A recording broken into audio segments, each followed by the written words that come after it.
Bonjour, je voudrais vous parler d'une discipline de la physique qui est devenue très populaire depuis une dizaine d'années, la mécanique quantique. Qu'est-ce que c'est que cette mécanique quantique? Quels sont les physiciens qui l'ont développée? Quelles propriétés se dégagent de cette physique et quelle vision du monde? C'est ce que je vais essayer de vous résumer selon une approche impressionniste. La mécanique quantique est née en 1900 des travaux d'un physicien allemand, Max Planck, qui va découvrir d'une façon inattendue que la matière émet de la lumière par paquets. Un atome émettra de la lumière en envoyant un paquet, ou deux paquets, ou trois paquets, bref, un nombre entier de paquets, mais on n'aura pas la possibilité d'une émission correspondant à 1,5 paquet ou à 3,2 paquets. C'est interdit, c'est impossible. Max Planck va faire et refaire ses expériences et arriver à la conclusion que la matière émet de la lumière selon un mode discontinu. Alors qu'est-ce que c'est que ce concept de discontinuité? Je vais le définir très simplement à l'aide d'une droite. Une droite est considérée comme étant faite d'une infinité de points. Elle est donc continue. Si j'enlève à l'aide d'une gomme certaines régions de la droite, il y aura des parties pleines, des parties vides, des parties pleines, des parties vides. La droite n'est plus continue, on parle de droite en pointillé, ou de droite discontinue. Si j'enlève régulièrement certaines régions de la droite, imaginons une droite d'1 mètre et tous les 30 cm j'enlève 1 cm, la discontinuité sera qualifiée de quantification. Max Planck va découvrir que la matière émet de la lumière selon un mode d'émission quantifié. Il appelle cette émission particulière théorie des quanta. Quantum, en latin, ça signifie combien, quantité, et au pluriel, ça devient quanta. La théorie des quanta, c'est donc la théorie qui va essayer de comprendre comment la matière, à savoir l'atome, émet de la lumière.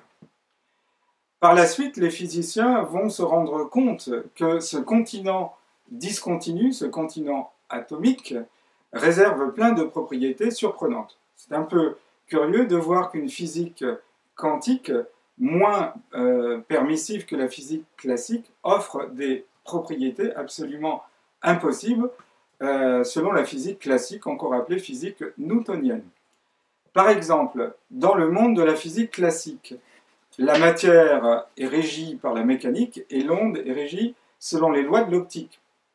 En aucun cas, on peut décrire la lumière selon la mécanique et vice-versa. En mécanique quantique, un objet quantique, un atome ou une molécule, aura une double dimension simultanément. On parlera de dualité onde-corpuscule, à savoir qu'un atome ou une molécule ont une dimension matérielle et à cette dimension vient s'ajouter simultanément une dimension ondulatoire. Cette dimension ondulatoire, on l'appelle onde de matière. Pour la lumière, c'est différent. La lumière va se présenter soit selon ses habits de matière, soit selon ses habits de lumière. Ce n'est plus onde et matière comme je l'ai dit il y a quelques instants, mais onde ou matière.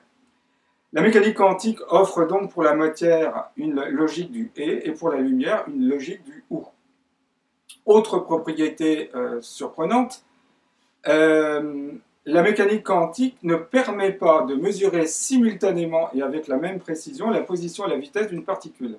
Si on a une précision sur la position, on aura une incertitude sur la vitesse, et si on a une précision sur la vitesse, on aura une incertitude sur sa position. Cette propriété est appelée inégalité de Heisenberg. La meilleure précision qu'on puisse avoir sur une particule, c'est sa position au repos. Et si on a une particule au repos, la vitesse, au niveau de son incertitude, tend vers l'infini. Ainsi, on est obligé de trouver un compromis entre une précision minimaliste sur la position de la particule et une précision minimaliste sur la vitesse de la particule. Et donc, du fait de cette double contrainte, on parle d'une fluctuation. On parlera d'une fluctuation positionnelle ou une fluctuation cinétique au sujet de la vitesse ou une fluctuation énergétique. La mécanique quantique offre une propriété encore plus surprenante, à savoir que deux particules qui ont été en contact le resteront quelle que soit la distance qui les sépare.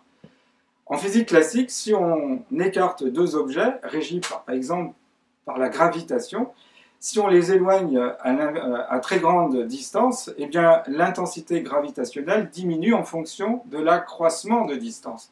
En physique quantique, ce n'est pas le cas. Deux particules qui ont été en contact établiront, malgré une très grande distance qui les sépare, la même interaction.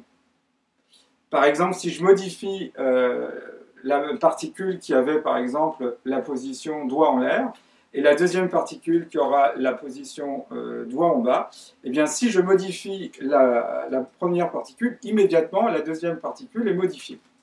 On a une réaction instantanée. On appelle cette propriété intrication.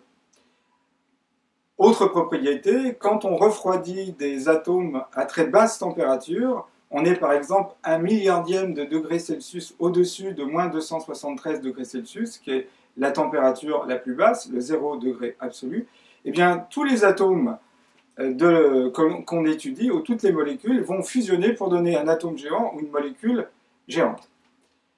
Donc cette physique quantique est radicalement différente de la physique classique. Là où la physique classique autorise le déterminisme, la mécanique quantique autorise un indéterminisme. On parle d'indéterminé pourtant déterminable. Là où la physique quantique permet de mesurer simultanément position et vitesse, c'est plus possible. Fluctuation quantique, non-localisation. Une intrication qui défie les distances qui séparent les particules et la propriété collectiviste. La mécanique quantique a révolutionné notre vision du monde. On dit qu'un grand écrivain est celui qui change notre regard sur le monde après l'avoir lu. Par exemple, après avoir lu Kafka, on verra le monde selon sa dimension bureaucratique. La mécanique quantique nous offre une vision radicalement différente. Un atome n'est plus un objet que l'on peut expérimenter au sens classique, mais devient un être mathématique. On dit qu'un atome est plus un monde de potentialité qu'un monde de faits ou de choses.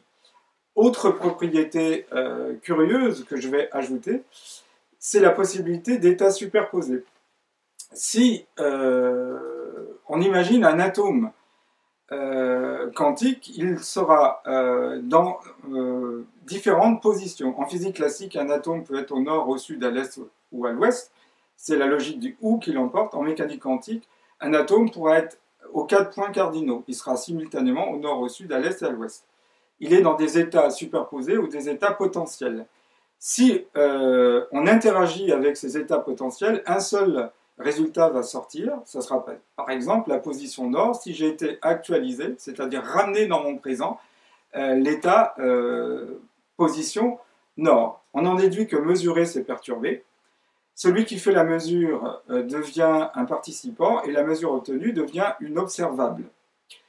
La mécanique quantique est un monde très surprenant, à tel point qu'un des pères fondateurs de la mécanique quantique, Niels Bohr, a qualifié la mécanique quantique de la façon suivante: si vous n'êtes pas bouleversé et éprouvé en vous penchant sur la mécanique quantique, c'est que vous n'avez rien compris.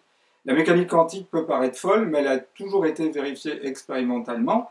Elle est à la fois la gloire et la honte de la physique. La gloire car aucune branche de la physique ne peut se développer en dehors de la mécanique quantique, et la honte car on ne sait pas toujours pourquoi la mécanique quantique offre cette propriété de discontinuité qui fait qu'un atome émet de la lumière par paquet.